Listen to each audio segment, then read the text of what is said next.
Swayam Prabha. Digital India. Educated India.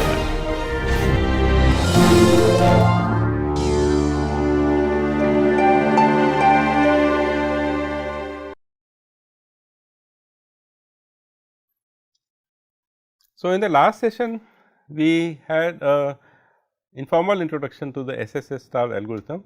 Now, let us go ahead and formalize the algorithm.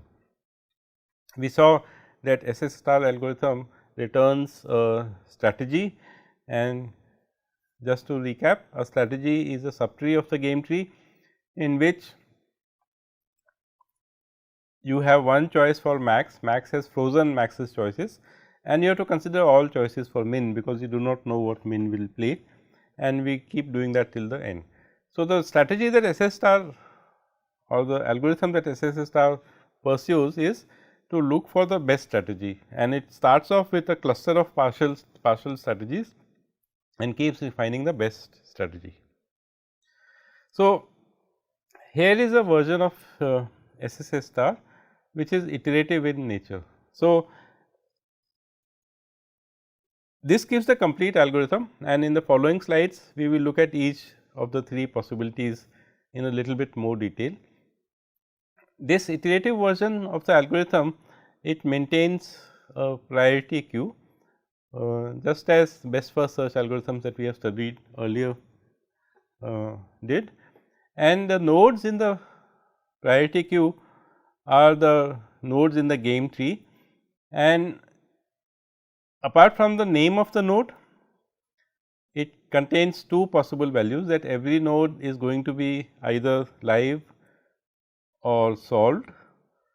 By live you mean that you do not know its minimax value, and by solved you mean that you know its minimax value, and it will have a value associated with it, which is that if it is a partial, it is a live node, then the value would be an upper bound on the particular cluster. If it is a solved node, then the value would be exact essentially. So, as you can expect, we start by at the root node, we add the root node to the priority queue, and we will continue this algorithm till the point when the root appears again at the head of the priority queue, and it appears as a solved node. So, as long as root is not solved, we will continue the following. We will construct the strategies, which is what happens when we encounter a live node. Remember that the way that we construct clusters is that we add children. For max nodes we add all the children, and for min nodes we add one child. We will see this again in a little bit detail in the following slides, but the process of constructing the clusters is done whenever we encounter a live node. Okay. So, we add more live nodes till we reach the horizon, and then we evaluate those nodes at the horizon. We will see this in more detail. The other option is when we retrieve a pop node. Retrieve meaning when we are popping nodes from the priority queue, the nodes that would be popped is the ones with the highest h values, and if they are live, that means we need to add more clusters. If they are solved, that means we have solved, and we have to go in some sense in a backward phase and apply the minimax backup rule essentially. So, whenever we encounter solved nodes, we move a little bit higher into the game tree, and we will keep doing that till eventually we reach the root. So, let us look at these three components, which are lines 1 to 6 in this is the initialization phase, lines 7 to 14 is the forward phase in which you are constructing clusters, and lines 15 to 23 are the backward phase in which you are backing up values essentially. So, this is the initialization phase, and you can see that that is what we are doing here. We start off by adding this triple, which is the root node, and it is live in the sense that we do not know its value, and a value infinity. In practice, instead of infinity, if you are programming, you would use some plus large or something like that, and it says that the sky is the limit in some sense for the value of the root node, that the minimax value can be as high as plus large. And of course, what we do throughout in the algorithm is that we go through a loop in which we pop the top element from this priority queue, and the top element will have a name, it will have a status which is live or solved, and it will have some h value.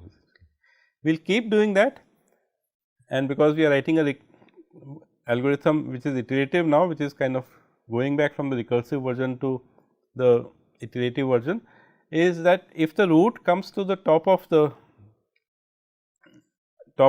stack, top of the priority queue, we can terminate, because root has got the best possible value. All other clusters which are partially refined have values which are lower. Why lower? Because they are not at the top of the priority queue. Root is at the top of the priority queue, and it has a value which is known, and it is a solved node. So, we can terminate and return the value h. So, till the point that the root does not appear solved at the head of the priority queue, we do the following. This is the forward stage. In the forward stage, what we see is that the node that we have popped, its status is live essentially. What do we do when we have live nodes? So, you might recall that we have to keep adding keep constructing the clusters below that. So, these are the cases that we had studied. We had said that if n is a max node, then for each child C of n, add C live to h. With the same heuristic value, whatever max node has, we add its children and say that this is the upper bound that you have to work with. On the other hand, if n is a min node, then we just add the first child with the same 3 values, live and h essentially. We keep doing that till we reach the horizon, and the horizon is determined by a predicate which tells you that n is terminal, and when it is terminal, at that point we replace its value.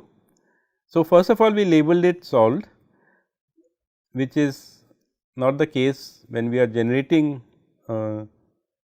strategies. In the earlier two cases, we are the label is still live, they have to be solved.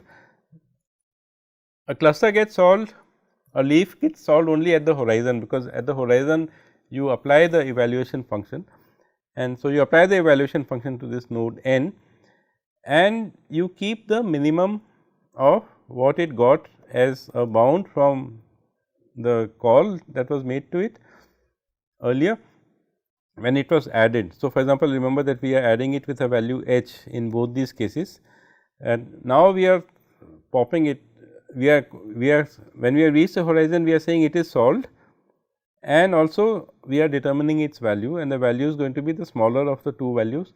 One of them is the value it gets from the top, and the other is the value it gets from the evaluation function. Now, remember that we started off by saying that the value that we will start with is plus large or infinity. So, the effect of the forward phase is that you go down to the horizon and effectively compute the value of the node as returned by the evaluation function. This happens in the first phase. So, you keep going down and keep at the terminal nodes, we evoke eval n, and we choose the minimum of the bound that it has got and the value that is returned to us by the eval node. In the other two cases, we insert all children for max and one child for mix. So, we have seen this for min, right. So, this takes care of the forward phase of the algorithm. The forward phase of the algorithm happens whenever we are looking at a partial strategy, we want to refine it further. So, we generate clusters, and which means we add children which are also live nodes till we reach the horizon. At the horizon is when we apply the evaluation function.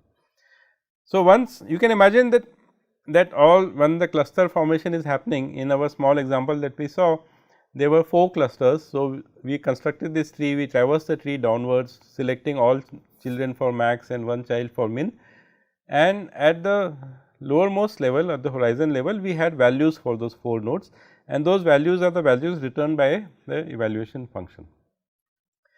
So, once we have all the leaf nodes which have been evaluated, and that will happen automatically, because this is a priority queue and all the nodes have been inserted initially with the status live and with value h, and this value h was infinity to start with. So, all of them will have value infinity, and one by one they will get picked up and replaced by their actual evaluation functions, and they will get replaced in sorted order in some sense, because it is a priority queue. The highest value will be at the head of the queue. So, once we have popped all live nodes and replaced them by solved nodes at the horizon, then we start popping solved nodes from the horizon, which is equivalent to what we said earlier, was that you refine the best strategy. Why the best? Because it is a priority queue and the cluster with the highest eval value will be popped first essentially. That happens in the third phase of the algorithm that we have written from lines 15 to 23. So, if when you pop this element and if the status is solved, then you identify who the parent of this is. So, if this is n, then you have to keep track of the parent p, because eventually you have to back up the values to the parent p. So, we identify p as a parent of n. If n is a max node and is a last child, then we add p solved h to the. So, we saw in this small example and we will see in a slightly larger example again, that once you have looked at all the children of a min node and you have evaluated the last node, remember that we will always be keeping the lower of the values.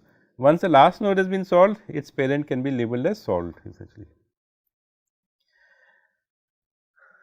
But if it is not the last node, if it is an earlier node, for example, here, and that corresponds to this case here, that if it is just a max node. So, we have already gone past the case where it is not the last child. So, it is just a child.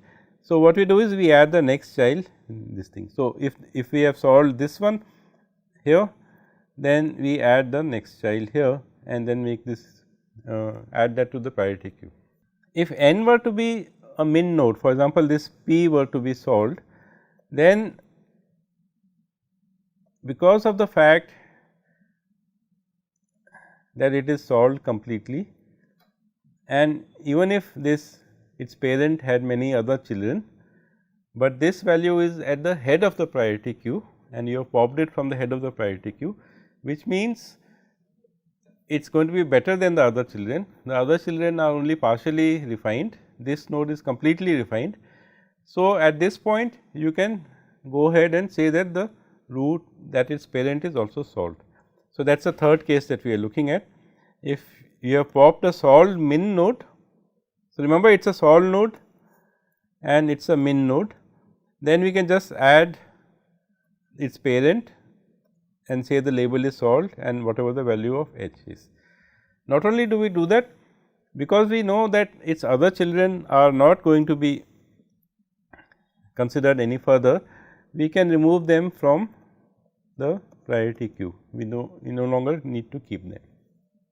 So, this is the algorithm, and let us try to look at this again from the perspective of the iterative version that we have written now, and also look at a slightly larger example. Okay, so, this is what we were just saying, that if max node is not the last child, then add its sibling, else for both max and min add the parent as solved essentially. So, it is only the difference is when you are looking at max nodes, and because their parent is min, you need to explore whether you are going to have a sibling which is a lower value. Whereas, if you are looking at a min node, then because it is coming out of a priority queue, it is the one with the highest value, we do not have to look at its siblings, and we can simply say that the parent is solved.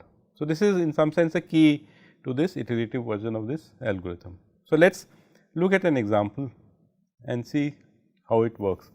But before we do that, if you are implementing this, then perhaps instead of having a triple in the priority queue, you can add a fourth parameter which you can call as player.